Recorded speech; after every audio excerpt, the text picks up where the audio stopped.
পরিকল্পনা হলো পালানোর, কিন্তু বাঁচল ভুল পথ। লক্ষ্যে পৌঁছানো হলো না, ফলে চলল পাপের রথ। মুম্বাইয়ের এক ফ্ল্যাটে 2 সন্তানের মাকে গলা কেটে হত্যা করা হয়েছিল। এই কেসের ইনভেস্টিগেশনে ক্রস বর্ডার ফ্লেশ ট্রেড এবং বেটিং মাফিয়ারাও সামনে এলো। দেখব আজ এই কেসের দ্বিতীয় তথা শেষ ভাগ। ক্রাইম পেট্রোল সতর্ক।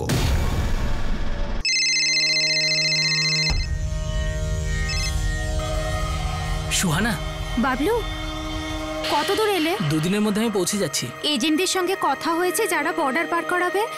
আর টাকার জোগাড় হয়ে গেছে? হ্যাঁ, সব হয়ে যাবে। আমি কিছুক্ষণের মধ্যে কলকাতার জন্য রওনা দিচ্ছি। ঠিক আছে, আমি অপেক্ষা করব। পুরো হিস্ট্রি বার করতে তো একটু টাইম লাগবেই, কিন্তু হাইলাইট শুনুন। বলতে থাক, শুনছি। স্যার, লিংক রোডে লাচ্চাক নামে একটা ডান্স বার ছিল। ডান্স বারে ব্যান্ড লাগার পর থেকে ওটা এখন সুরিলি বার হয়ে গেছে। ঠিক আছে, এটা জানি আমি। স্যার, এই ডান্স বারে ব্যান্ড লাগার পর থেকে এই নজমা শেখ লাচ্চাক বারে ডান্সার ছিল। ওখানকার 1 নম্বরের টপ ছিল, একদম ইংলিশ মিডিয়াম ডান্সার।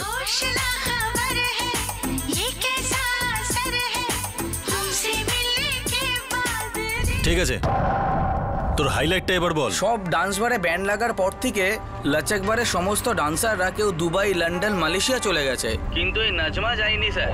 ও এখন মুম্বাইতে ক্রিকেটের বুকি হয়ে গেছে স্যার। কিন্তু ওর ফাঁদে অনেকেই পা দিয়েছে স্যার, অনেক টাকা ছাপিয়েছে। কি বলছিস কি? বার ডান্সার থেকে সোজা ক্রিকেটের বুকি? এখনো পর্যন্ত এটুকুই জানতে পেরেছি, বাকি আমার ফিল্ডিং চলছে। একটা কথা শোন, এখন আমরা একটা লোকের সাথে দেখা করতে যাচ্ছি। নাম হলো পারভেজ আলম। একটা গিফটের দোকান ছিল আগে। নাজমার খুনি বাবলু এই পারভেজের জন্য কাজ করত, আর নাজমার পারভেজের মধ্যে কোনো না কোনো কানেকশন ছিল। কি কানেকশন ছিল সেটা খোঁজ কর আর ফটাফট আমাকে বল। ওকে, ঠিক আছে স্যার। বার ডান্সার থেকে ডাইরেক্ট ক্রিকেটের বুকি। এই বাবলু নাজমার জন্য ক্যাশ নিয়ে যেত। বাবলুর বাবার কথা মতো বাবলু তো পারভেজের জন্য কাজ করত।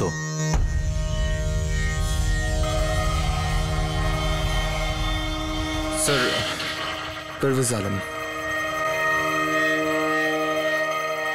স্যার, আমার এক ওয়ার্কার ওনার বাড়ির কাছ দিয়ে যাচ্ছিল।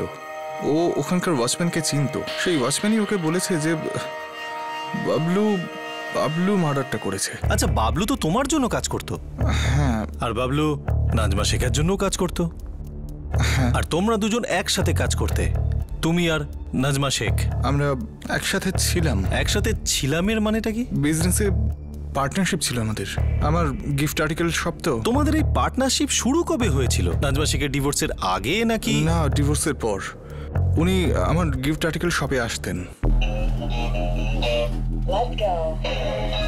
মা, আমাকে এটা কিনে দাও। কি? দেখো আদিবা, তোমার কাছে তো এরকম একটা আছে। বাবু, তোমাকে আর একটা ভালো জিনিস দেখাই। 1 মিনিট। তুমি শুধু একবার বাড়ি চলো। ওইটা এই দেখো, একটা ডলের জন্য বাড়ি।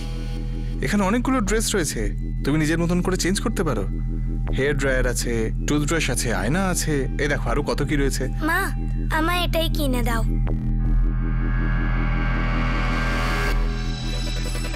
বাবলু, এটা প্যাক করে দাও। Thank you. উনি আমার রেগুলার কাস্টমার হয়ে যান।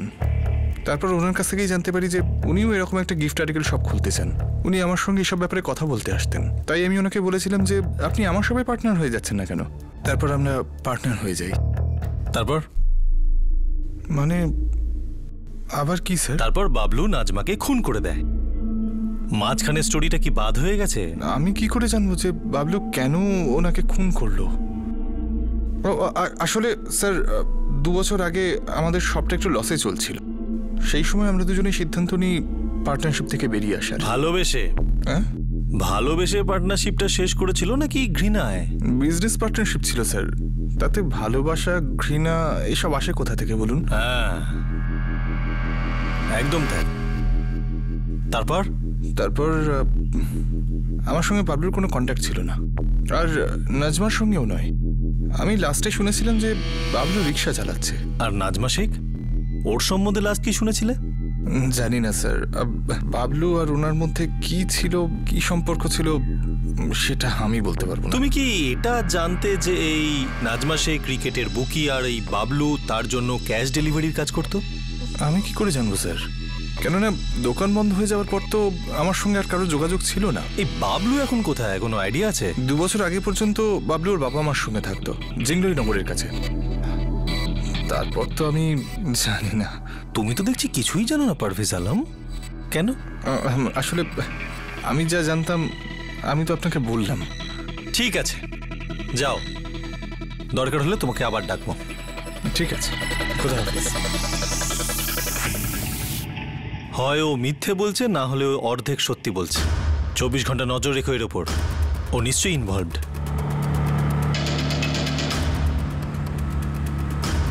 তুমি কি এটা জানতে যে এই নাজমা শেখ ক্রিকেটের বুকি আর এই ভালোবেসে পার্টনারশিপটা শেষ করেছিল নাকি ঘৃণায়?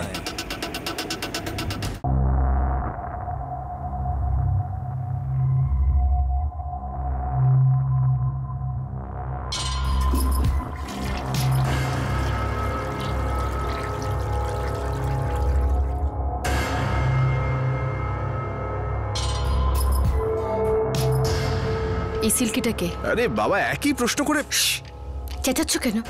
বাচ্চারা আছে ঘরে। সরি। এই সিল্কিটা কে? শেষবার তোমায় বলছি, সিল্কি আমার পুরনো কাস্টমার। আচ্ছা, ও তোমার কাস্টমার নাকি তুমি ওর কাস্টমার?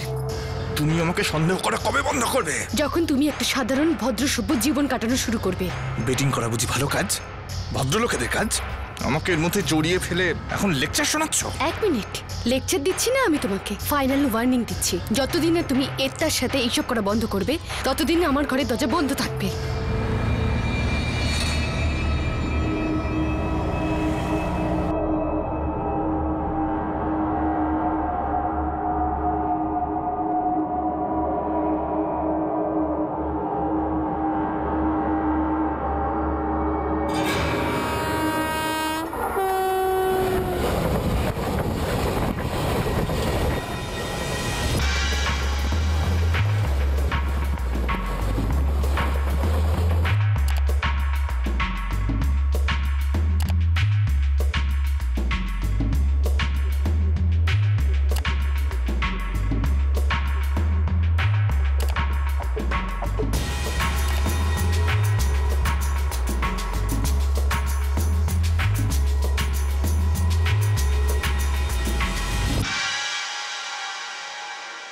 এমন কি ছিল যা পারভেজ লুকোনোর চেষ্টা করছিল?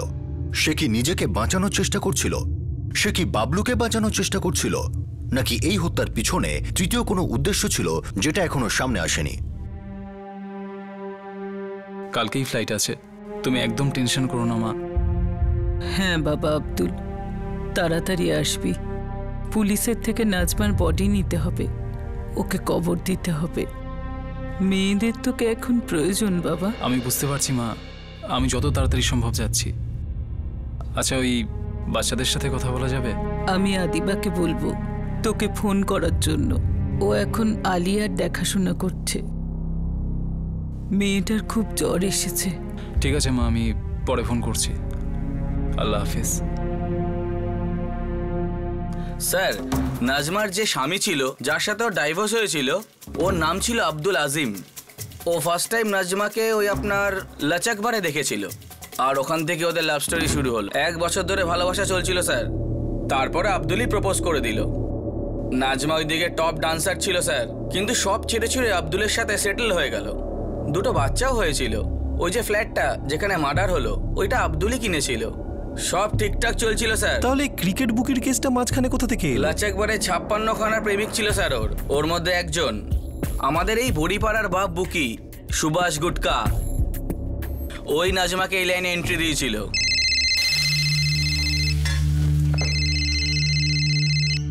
হ্যালো, আজ্ঞে সুভাষ বাবু, আদাব। এত বছর পরে কি করে মনে পড়লো আমাকে? আর বার ছেড়ে দিলে? আরে নাজমা, আমাকে তো তুমি ভুলেই গেছো। না সুভাষ বাবু, আমি ওই লাইনটাই ছেড়ে দিয়েছি। বিয়ে হয়ে গেছে আমার, 2টো বাচ্চা, ফুল সেটেল। সুখী তো তুমি? খুব সুখী, ব্যাস আল্লাহর দোয়া। যদি চাও আরো সুখী হতে পারো তুমি। আমি ঠিক বুঝতে পারলাম না সুভাষ বাবু। দেখো নাজমা, তুমি তো জানো এই লাইনের আমি পুরনো খেলোয়াড়, আর আমার এখন একজন পার্টনারের দরকার। চলো একটা কাজ করি, তোমায় একটা ভালো সুযোগ দিচ্ছি। আপনিও না সুভাষ বাবু, ঘুরে ফিরে আমাকেই বাঁচলেন। হ্যাঁ, সরি, আমি করতে পারবো না। আরে কেন করবে না নাজমা? দেখো আমার কথা শোনো, আমাদের এই লাইনে সবচেয়ে বেশি বেট কিসে চলে? বিশ্বাসের ওপর চলে।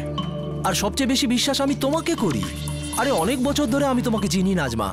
দেখো বেস্ট অফার দিচ্ছি, কোনো চিন্তা না করে নিয়ে নাও। আমি বুঝতে পারছি সুভাষবাবু, কিন্তু রিস্কও তো আছে এই লাইনে না? আরে কি রিস্কের কথা বলছো তুমি নাজমা? যেসব ক্লায়েন্ট তুমি ছেড়ে এসেছো তাদের সামনে তো এরা বাচ্চা ছেলে, বাচ্চা। আমি একটু ভাবনা চিন্তা করে জানাচ্ছি। ঠিক আছে। ওকে স্যার, ও সুভাষ গুটকার সাথে হাত মিলিয়ে নিয়েছিল, আর ও এইদিকে সোনার মুরগি পেয়ে গেল। লাক বলুন কি জাজমেন্ট বলুন, কিন্তু চারিদিক থেকে টাকার বন্যা হচ্ছিল। এই নাজমা বেটিং কুইন হয়ে গেল। দেখ, এই রানী হওয়ার আগে কিন্তু এর রাজা নিশ্চয়ই রেগে যাবে। তাছাড়া এদের দুজনের ডিভোর্স কেন হয়েছিল? স্যার, ওদের ঘরে একটা মেয়ে কাজ করত, যাকে আমি মাঝে মাঝে একটু মিষ্টি খাওয়াতাম আর কি। ওই আমাকে বলল যে বেটিং নিয়ে আব্দুলের ফিউজ উড়ে যেত। এই বেটিং এর ধান্দায় তো নাজমা অনেক টাকা কামিয়েছে নিশ্চয়ই। আব্দুল বলতো ঘরে থাকুক, বাচ্চাদেরকে দেখুক। ও বলতো যে আমি দেখছি, তুমি চুপ থাকো। এইভাবেই ঝগড়া হতো ওদের মধ্যে। তারপরেই খাচাক, ডাইভোর্স। এই বাবলুর সাথে ওই আব্দুল আজিম দুজনের কোনো কানেকশন? না স্যার, এরকম তো কিছু জানি না। আপনি তো জানবেন। ও পারভেজ আলমের ওখানে কাজ করতো। আর স্যার, ওই পারভেজ আপনাকে মিথ্যে বলছে। সেটা তোর মুখ দেখেই আমি বুঝতে পেরে গেছি। আর তাছাড়া এই মিথ্যেটা কি বলছে? ও বলছিল তো ওর সাথে পার্টনারশিপ ছিল, এটা ওটা। আসলে ওদের মধ্যে লাভ পার্টনারশিপ ছিল। প্রথমে তো মাস্তি করেছে, একসাথেই থাকতো, কিন্তু বাদে সুমরিতে গিয়ে বিয়ে করে ফেলেছে। আর তারপর এদিকে খ্যাচাক। স্যার, এই পারভেজ 1 নম্বরের শয়তান। মেয়েদের প্রতি ওর খুব টান ছিল। আর এই কথাটা যখন নাজমা জেনে গেল, ও তো মানে একদম অ্যাটম বোম হয়ে গেল।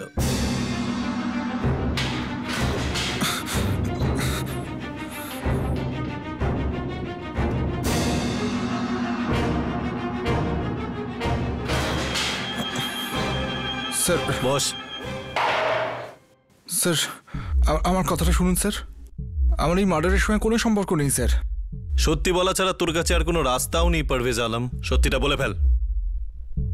এখন পুরো কথাটা বলবি নাকি আধমরা করে দেবো তোকে? স্যার আমি সত্যি কথা বলছি।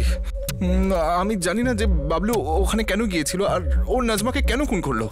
আমি বলছি, বাবলুকে কেউ নিশ্চয়ই সুপারি দিয়েছিল, আর সেই পানওয়ালাটা তুই। না না না স্যার, আমি স্যার আমি তো নাজমাকে ভালোবাসতাম স্যার। হ্যাঁ, এতটাই ভালোবাসতিস যে কিছু ভালোবাসা কল গার্লদেরও বেলাতিস। আমি সেই জন্যই অনুতাপ করতাম। আমি সবকিছু ছাড়তেও চাইছিলাম, আর সেজন্যই বেশ কিছুদিন ধরে নাজমার টাচে ছিলাম। ওকে বারবার ফোন করতাম এটাই বলার জন্য যে সবকিছু ভুলে যাও, আমাকে একটা চান্স দাও। ও চান্স দেয়নি, তাই তুই বাবলুকে চান্স দিলি, তাই না? না স্যার, আমি এরকম কিছু করিনি। আসলে স্যার আমি ভয় পেয়ে গিয়েছিলাম যে আপনারা আমাকেই সন্দেহ না করে বসেন যে যে আমি এমনটা কেন করলাম। বিশ্বাস করুন স্যার, আমি এটা করিনি। আমি তো নাজমার সঙ্গে জীবনটা কাটাতে চেয়েছিলাম। ওকে কেন খুন করবো স্যার? দেখ পারভেজ, স্যার একটা লিড পেয়েছি। স্যার স্যার আমার তুই এখানেই থাকবি। আর যদি আমাদের সন্দেহ সূচ তরোয়াল হয়ে তোর দিকে ইঙ্গিত করে, পারভেজ আলম টুকরো হয়ে যাবি। স্যার এই কার্তিক যাদব হলো ওই বাবলুর একজন বন্ধু, শোভিত রয় নাম। ও বাবলুর বাড়ি ফোন করেছিল। কে বলছেন? মাসিমা, আমি শোভিত বলছি। শোভিত রয়, বাবলুর বন্ধু। বাবলু আছে কি? ও এখানে থাকে না বাবা, আমরা জানি না ও কোথায়। যদি ওর কোনো খবর পাও তো আমাদের একটু জানিও। মাসিমা, বাবলু যদি আপনাকে ফোন করে তাহলে বলবেন যেন আমাকে ফোন করে। ঠিক আছে। আর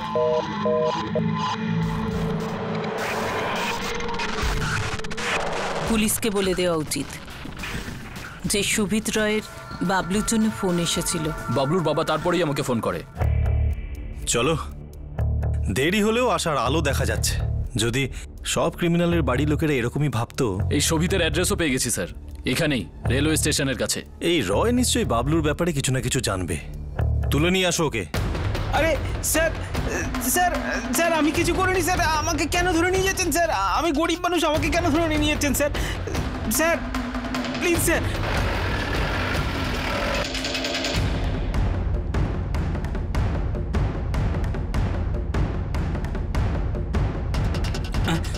শোভিত রয় তোমার বন্ধু বাবলু নাজমা শেখকে খুন করেছে। এটা আজকের পেপার। আর আশ্চর্যভাবে তুমি আজকেই বাবলুর বাড়িতে ফোন করেছো এটা জানতে যে বাবলু কোথায় আছে। আর আমরা তোমার কাছে এটা জানতে চাই যে তুমি বাবলুর ব্যাপারে কি জানো।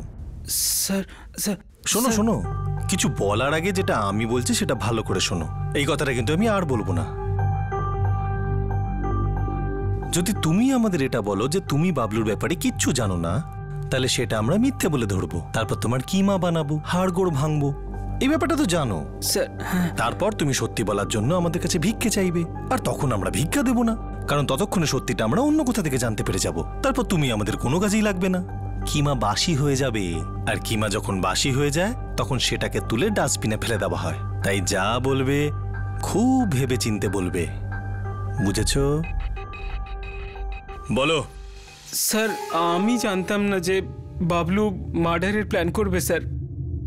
স্যার কিন্তু কিন্তু কিন্তু স্যার সত্যিটা রয় শুধু সত্যিটা বলবে। কিন্তু স্যার আমি ওর দ্বিতীয় প্ল্যানটার ব্যাপারে জানতাম স্যার। ওর দ্বিতীয় প্ল্যান কি ছিল?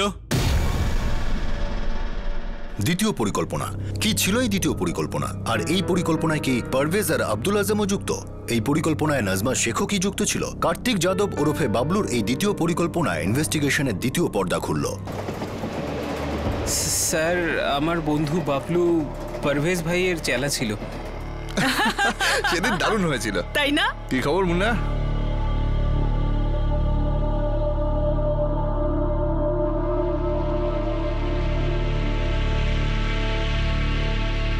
পারভেজ বাবু, কোনটাকে পছন্দ হলো?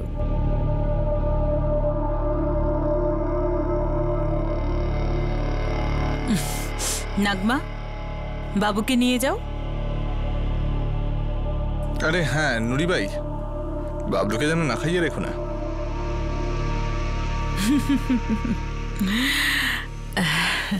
ছোট বাবু, কোনো বিশেষ ইচ্ছা?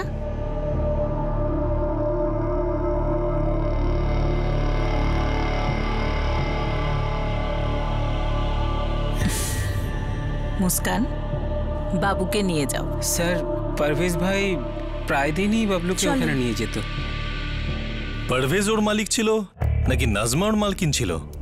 স্যার মাইনে তো পারভেজ ভাই দিত, কিন্তু পারভেজ ভাই যদি বলতো তো বাবলু নাজমা ম্যাডামের জন্যও কাজ করত।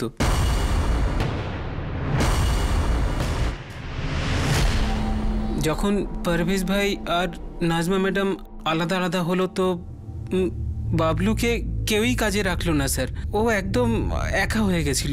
ও নিজের বাবার সাথে অটো চালাতে শুরু করলো।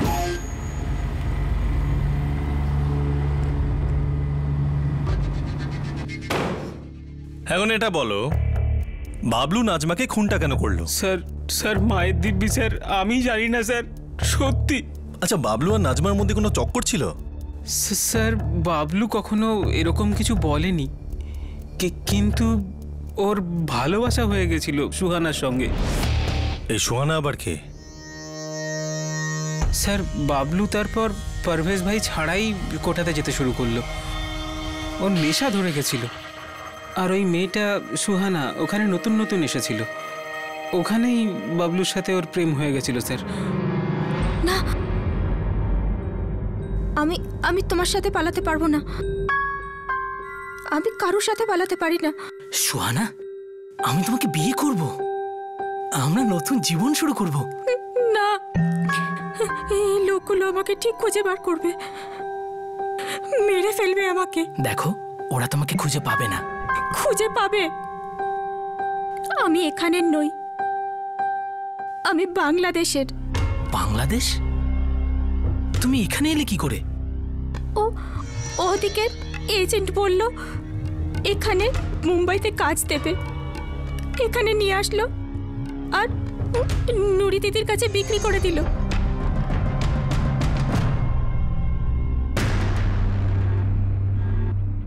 আরে পাগল নাকি? বাংলাদেশ বর্ডার পার করা খুব বিপজ্জনক। আমি সুহানাকে ওর গ্রামে ঠিক পৌঁছে দেবই, আর শুধু তাই নয়, ওকে বিয়ে করে আমি ওখানেই সংসার করব। এবার বল, তুই কি করবি? অপেক্ষা, আমি দেখছি কি করতে পারি। কিছু না কিছু ব্যবস্থা করে দেবো আমি। ভাই, একবার বাংলায় আই লাভ ইউ বলে শোনা না।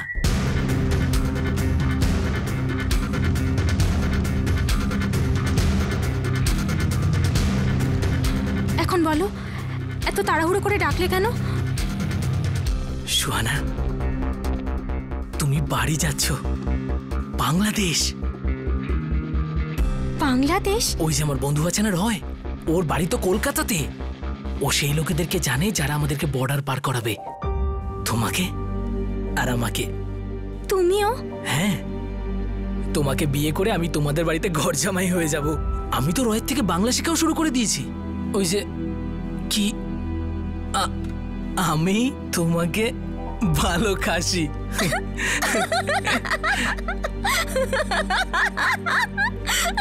কি হলো, তুমি হাসছো কেন? বাবা, আমি তোমাকে ভালোবাসি। আরে ওটাই তো বললাম আমি। শোনো, আমি তোমাকে ভালো খাসি। কি হলো?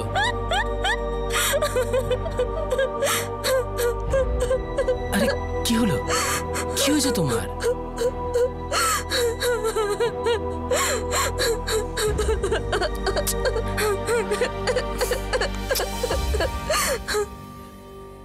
আমাদের সাথে আরো একজন যাবে, মুস্কান দিদি। মুস্কান? ও কেন যাবে আমাদের সাথে? হ্যাঁ, ওই আমরা এই কোঠার বাইরে এক পাও রাখতে পারবো না, ও সাহায্য করবে আমাদের। ও কেন সাহায্য করবে? ও কি হয় তোমার? এখানে আনা হয়েছে 2 বছর আগে। তুমি ওকে ভরসা করো? হ্যাঁ, ওই একজনই আছে এই কোঠায় যার উপর আমি ভরসা করতে পারি।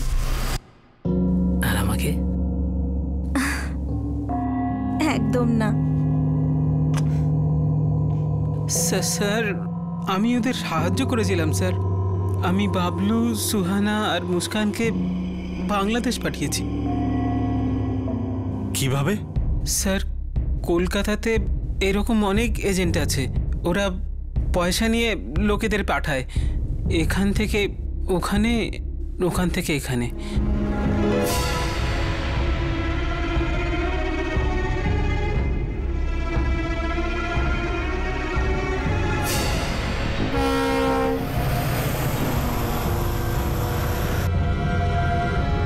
বাবলু,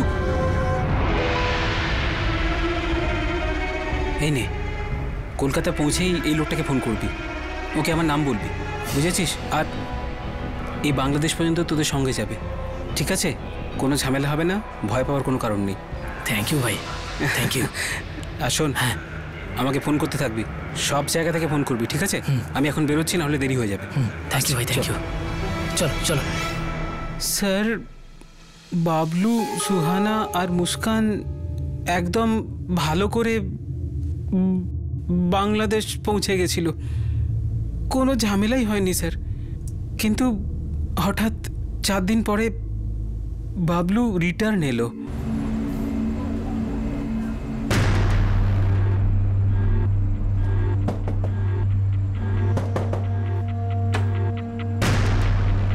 আবে,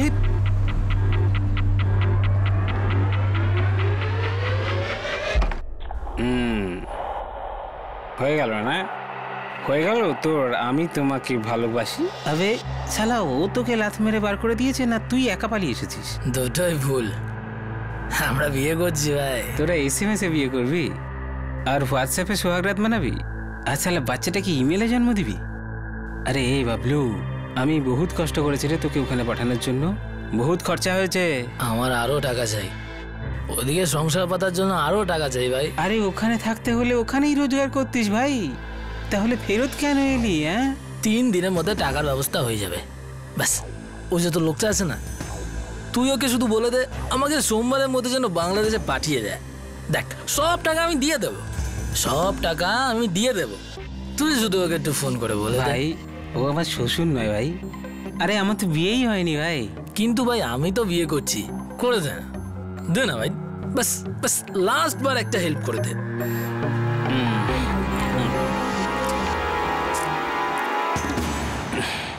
স্যার, বাবলু আমাকে বলেছিল যে 3 দিনের মধ্যে বাকি বন্ধুদের কাছ থেকে পয়সা জোগাড় করবে আর আমাকে ফোন করবে। স্যার ওর ফোন এলো না, তাই আমি ওর বাড়িতে ফোন করেছিলাম স্যার। স্যার মায়ের দিব্যি স্যার, আমি জানতাম না যে ও শালা নাজমা ম্যাডামকে খুন করার প্ল্যান করবে। স্যার স্যার এই খবরটা আমি এক্ষুনি দেখলাম স্যার। স্যার স্যার আমি সত্যি বলছি স্যার। এই মুহূর্তে বাবলু কোথায় আছে? স্যার স্যার আমি জানি না স্যার, আমি তো নিজেই ওকে ফোনে ট্রাই করছি, স্যার সুইচ অফ বলছে। মনে হচ্ছে বাবলু একলাই এই কাজটা করেছে। স্যার বাবলু 3 দিনের মধ্যে বন্ধুদের কাছ থেকে টাকা নেওয়ার কথা ছিল, যখন পেল না তখন নাজমার কাছে গেল। বুঝলে, বাবলুকে খুব তাড়াতাড়ি অ্যারেস্ট করতে হবে। একবার যদি বর্ডার ক্রস করে যায় ওকে ধরা কিন্তু মুশকিল হবে। স্যার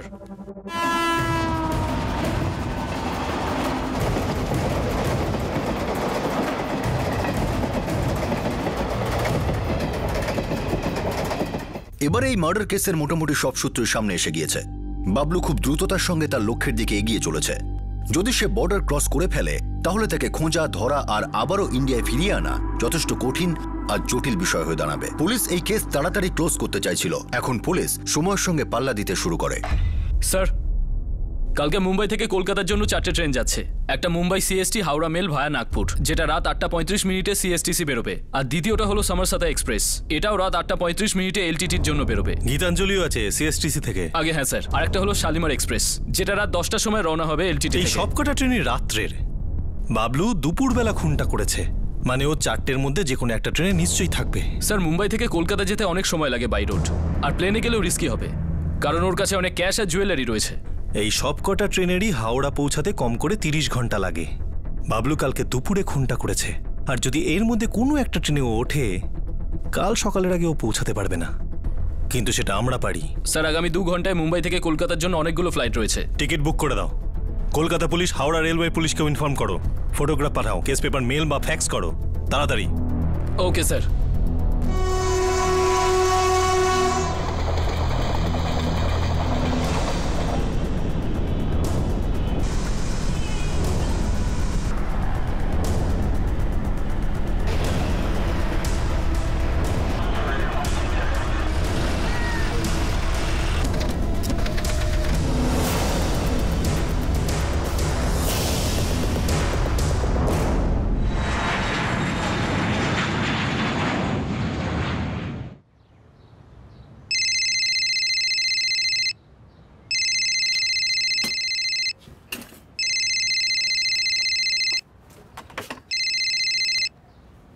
হ্যালো, আমি বাবলু বলছি।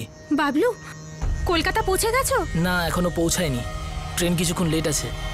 তবে মনে হয় সময় মতো বর্ডারে পৌঁছে যাব, আর তারপরে তোমার কাছে। তাড়াতাড়ি আসো বাবলু, যতদিন তুমি গেছো না কিচ্ছু ভালো লাগছে না। যখন আমি চলে আসবো না তখন ভালো লাগবে।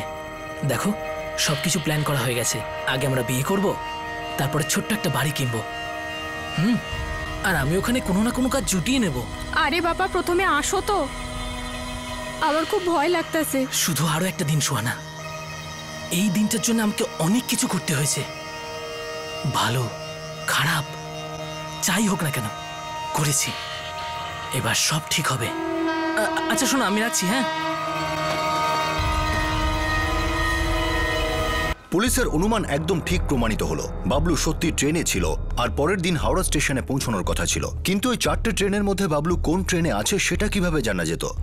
পুলিশ কোথায় তার জন্য ওঁত পেতে বসে থাকতো। কিন্তু একটা কথা পুলিশ জানতো, যে যদি বাবলু হাওড়া স্টেশনের বাইরে বেরিয়ে যায় তাহলে তারপর তাকে ধরা খুবই কঠিন হয়ে দাঁড়াবে, আর হয়তো অসম্ভবও।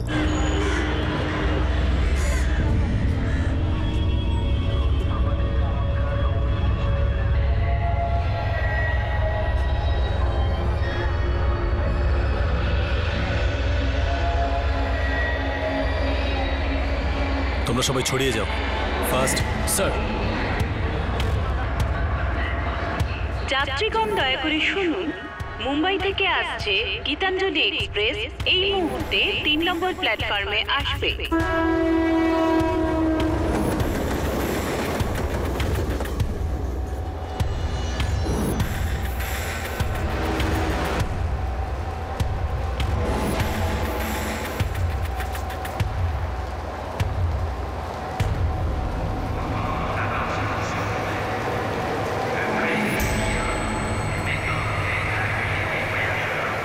যাত্রীগণ দয়া করে শুনুন, মুম্বাই থেকে থেকে আসছে হাওড়া মেল এই মুহূর্তে প্ল্যাটফর্ম নাম্বার 3-এ আসবে।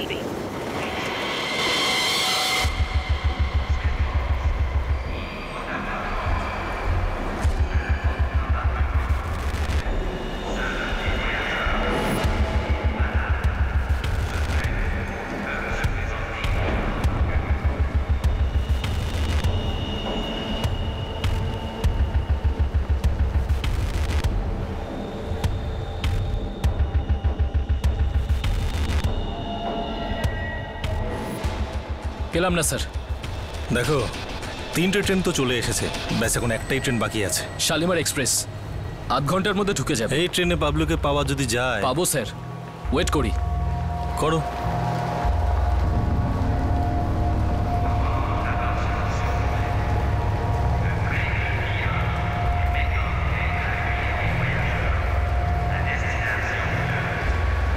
যাত্রীগণ দয়া করে শুনুন, মুম্বাই থেকে আসছে শালিমার এক্সপ্রেস প্ল্যাটফর্ম নাম্বার 3-এ আসবে।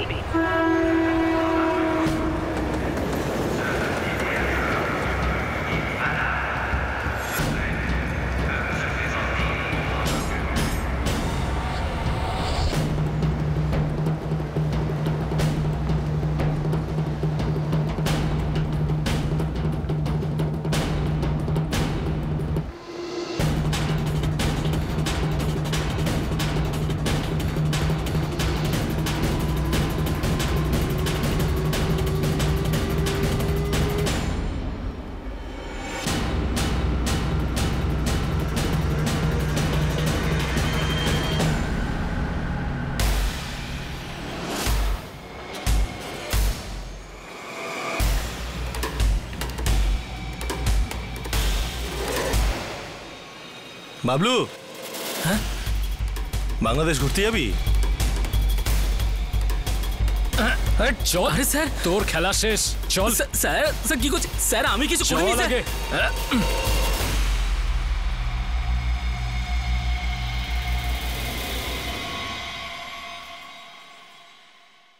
হ্যাঁ, এটা মায়েরই গয়না। থ্যাংক ইউ সোনা।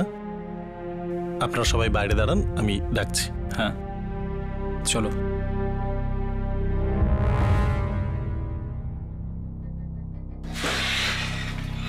স্যার ড্রামা করছে, বলছে যে ও নাজমা শেখকে মারেনি। বাবলুকে এখন মনে করাতে হবে যে 4 আগস্ট ও ঠিক কি করেছিল। চলো।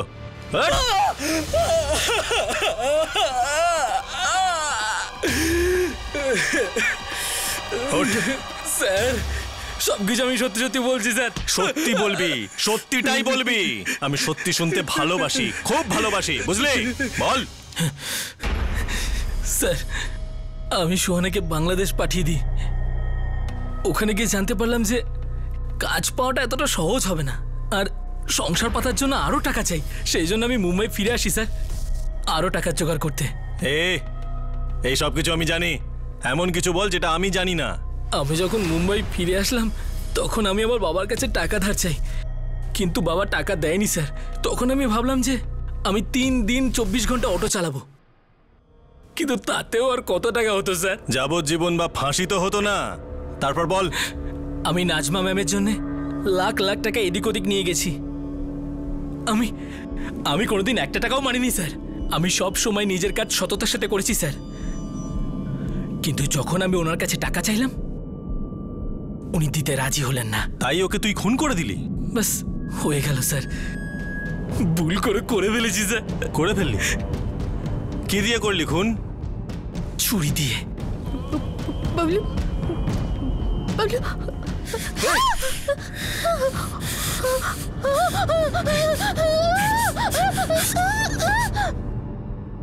হঠাৎ করেই মার্ডার হয়ে গেল? হ্যাঁ স্যার, বাস করে ফেলেছি স্যার। মানে ছুরিটা নাজমার হাতে ছিল, সে হঠাৎ করেই ছুরিটা তোর হাতে দিয়ে বলল, নে বাবলু আমাকে হঠাৎ করেই খুন কর। হ্যাঁ, ছুরি কোথায় ছিল? আমার পকেটে স্যার। তোর পকেটে ছুরিটা কে দিয়েছিল বাবলু? আমি রেখেছিলাম। ছুরি কোথায় পেলি? ওই যে আমার বন্ধু রয় আছে, ও বাবুর্চির কাজ করে, ওর বাড়ি থেকে চুরি করে এনেছিলাম।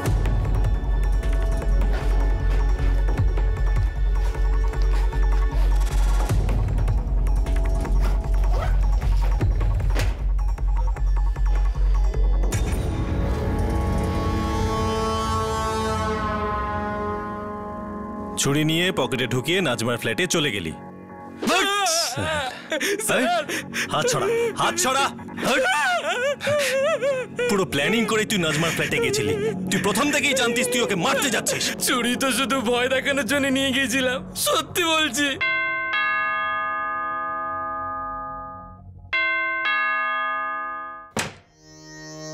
বাবলু, কি হলো? কি ব্যাপার? ম্যাডাম, আপনার কাছে আমার একটু দরকার ছিল। হ্যাঁ বলো। আসলে আমার কিছু টাকা চাই। বাবলু, আমি সরি, আমার কাছে পয়সা নেই তোমাকে দেবার মতো। ম্যাডাম, আমার শুধু ৭৫,০০০ টাকা চাই। আমি একটু একটু করে আপনাকে সব টাকা শোধ করে দেব। আমি নতুন সংসার করব। তো আমি কি করব? তোমার টাকা চাই তো তোমার মালিক পারভেজকে গিয়ে বলো। আমাকে বিরক্ত করো না একদম। উনি দেবেন না, আর ওনার কাছে চেয়েও কোনো লাভ হবে না। ম্যাডাম, আমাকে তাড়াতাড়ি টাকা দিন, আজকের মধ্যেই। আমার এক্ষুনি চাই। তুমি পাগল হয়ে গেছো ম্যাডাম। ম্যাডাম, আমি কিন্তু আপনাকে ভালো মুখে বলছি, আমার টাকা চাই। কি করছো বাবলু? বাবলু, ম্যাডাম শুনুন, আমার কিন্তু এক্ষুনি টাকা চাই। অনেকক্ষণ ধরে আমি আপনাকে ভালো মুখে বলছি, আপনি বুঝতে পারছেন না কেন?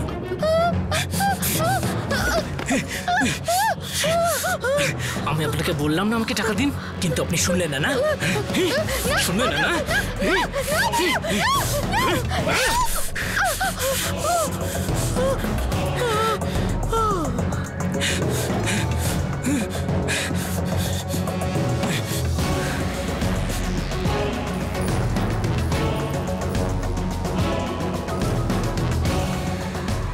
তোর নাজমা ম্যাডাম চাবির গোছা কোথায় রাখতো সেটা তুই প্রথম থেকেই জানতিস। হ্যাঁ স্যার, জানতাম। আমি আগে অনেকবার দেখেছিলাম স্যার, যখন আমি জিনিসপত্র আনা নেওয়া করতাম।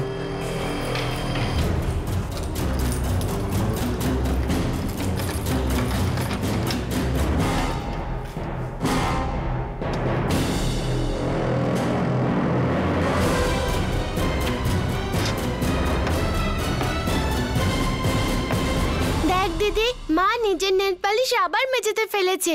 লাস্ট টাইম তুই আমার নামে চাপিয়েছিলি। দাঁড়া, এক্ষুনি বলছি। এই দাঁড়া, তুই এক কাজ কর, তুই সোজা নিচে গিয়ে খেল। কেন? আমি তো বললাম যেতে। মা, মা দরজা খোলো।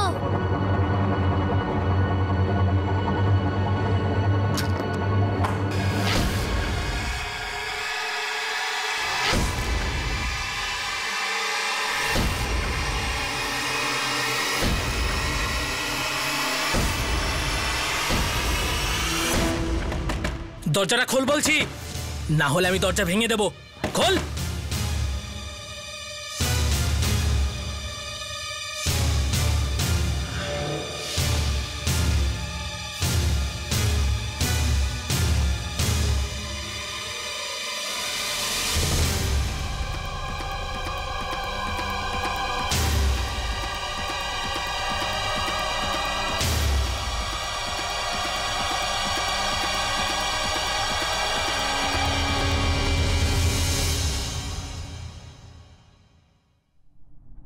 ওই বাচ্চাটা, ওই সাহসী বাচ্চাটা যদি নিজেকে বাঁচিয়ে না নিত, তাহলে তুই তো ওকেও মেরে ফেলতিস না?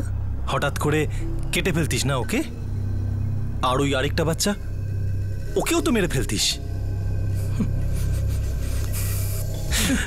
ছুরিটা কোথায়? স্যার, ওই স্টেশনের কাছে একটা ডাস্টবিন আছে, ওতে ফেলে দিয়েছি। এখন তোকেও ফেলে দেব জীবনের নোংরা ডাস্টবিনে। তুই সেখানে পচে গলে শেষ হয়ে যাবি এই গড়াদের ভেতরে।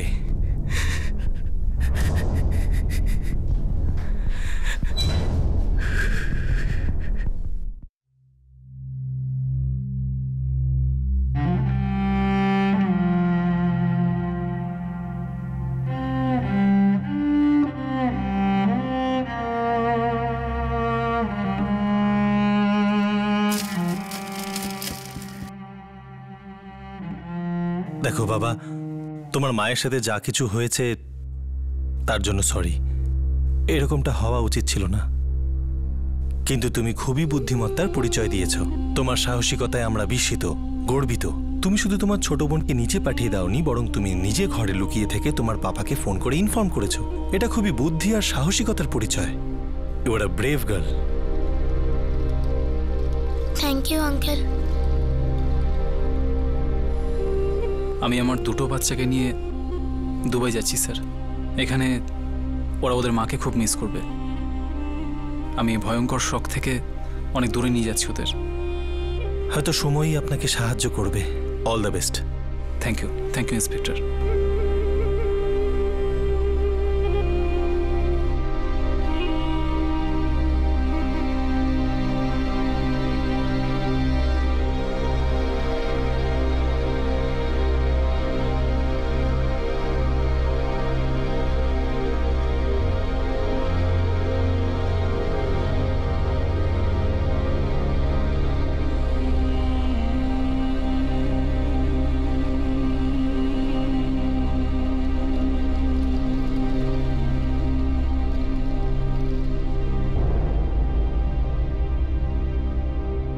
কার্তিক যাদব ওরফে বাবলুর বিরুদ্ধে আইপিসির ৩০২ ধারা অনুযায়ী হত্যা করার জন্য আর ৩৯৭ ধারা অনুযায়ী ডাকাতির অভিযোগ দায়ের করা হয়েছে। বাবলু পুলিশকে জানায় যে সে হত্যা আর ডাকাতির পর একটা নতুন শার্ট কিনেছিল, আর রক্তের দাগ লাগা শার্টটা সে মার্ডার ওয়েপেনের সঙ্গে আবর্জনার বাক্সে ফেলে দেয়। নাজমার বাড়ি থেকে বাবলু যে নগদ টাকার গয়না চুরি করেছিল, তাছাড়াও বাবলু তার বন্ধুর কাছ থেকে লোনও নিয়েছিল যাতে সে সীমান্ত পার করে পালাতে পারে। বারবার করে অপরাধীরা এমন বোকামি কেন করে থাকে? কেন ভাবে যে অপরাধ শার্ট খোলা আর ফেলে দেওয়ার মতো সহজ ব্যাপার? এই কেস আরও একবার স্পষ্টভাবে এটা প্রমাণ করে দিয়েছে যে ক্রাইম নেভার পেজ, আর এটাও প্রমাণ করে দিয়েছে যে কেউই রক্তে রাঙানো ইট দিয়ে তার ভালোবাসার তাজমহল বানাতে পারে না। বাবলু সুহানাকে ফ্রেশ ট্রেড থেকে মুক্তি দিতে চেয়েছিল, কিন্তু এখন সে নিজেই তার বিবেক আর তার কৃতকর্মের জন্য কয়েদি হয়ে গেছে। বাবলু এই তাজমহল বানানোর জন্য বাংলাদেশ থেকে এসেছিল, আর এখন সে তার সুহানার বাংলাদেশে কখনোই ফিরে যেতে পারবে না। ১৩ বছরের মেয়ে আদিবা শেখ অদ্ভুত বাহাদুরি আর বিচক্ষণতার পরিচয় দেখিয়েছে। আরও একবার নতুন করে প্রমাণিত হলো যে সতর্ক থাকলে অপরাধ ঘটার সময়ও তার ইন্টেন্সিটি তার ক্ষয়ক্ষতিকে দুর্বল করা সম্ভব হতে পারে। আপনাদের সাথে আবার দেখা হবে ক্রাইম পেট্রোল সতর্কতে আরও একটা নতুন কেস নিয়ে। ততক্ষণ নিজের খেয়াল রাখবেন, সুরক্ষিত থাকবেন, আর মনে রাখবেন সঠিক সময় সঠিক পদক্ষেপ। সতর্ক থাকুন। জয় Hind. For more updates, subscribe to our channel, click the show links and enjoy watching the videos.